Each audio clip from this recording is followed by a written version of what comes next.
Di tempat inilah Rasulullah SAW di usianya yang ke-40 tahun mendapatkan wahyu pertama. Pada saat itu malaikat Jibril mendatangi Rasulullah SAW yang sedang berdiam diri di Gua Hiro dan kemudian mengatakan, "Iqra, bacalah." Kemudian Muhammad bin Abdullah mengatakan, "Aku tidak bisa membaca." Lalu malaikat Jibril mengatakan, "Iqra, bacalah." "Aku tidak bisa membaca." Sampai akhirnya, "Iqra, bacalah." Kemudian malaikat Jibril pun menyampaikan wahyu dari Allah Subhanahu wa taala berupa surah Al-Alaq ayat 1 sampai 5. A'udzubillahi minasyaitonirrajim.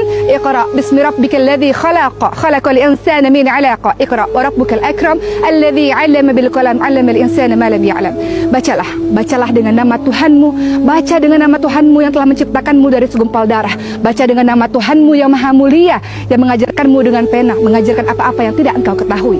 Pada saat itu resmilah Muhammad bin Abdullah menjadi Rasulullah sallallahu alaihi wasallam. Rasul turun dari Jabal Nur ini bertemu dengan Khadijah dan mengadukan rasa takutnya yang sangat luar biasa.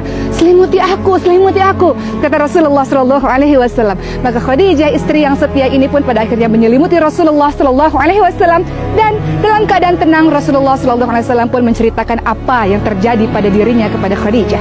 Maka Khadijah mengatakan, "Wahai suamiku, Allah tidak akan pernah menghinakan engkau. Engkau adalah orang yang baik, suamiku. Engkau senantiasa menyambung tali silaturahim, engkau senantiasa membantu orang-orang yang susah, engkau senantiasa memuliakan tamu, maka Allah tidak akan pernah mensia-siakan engkau." Maka Khadijah pun membawa Rasulullah sallallahu alaihi wasallam menuju ke saudaranya yaitu Waraqah bin Naufal, dan Waraqah bin Naufal pun mengatakan, "Seandainya aku masih hidup, aku pasti akan membelamu, aku akan pasti menolongmu sekuat tenagaku.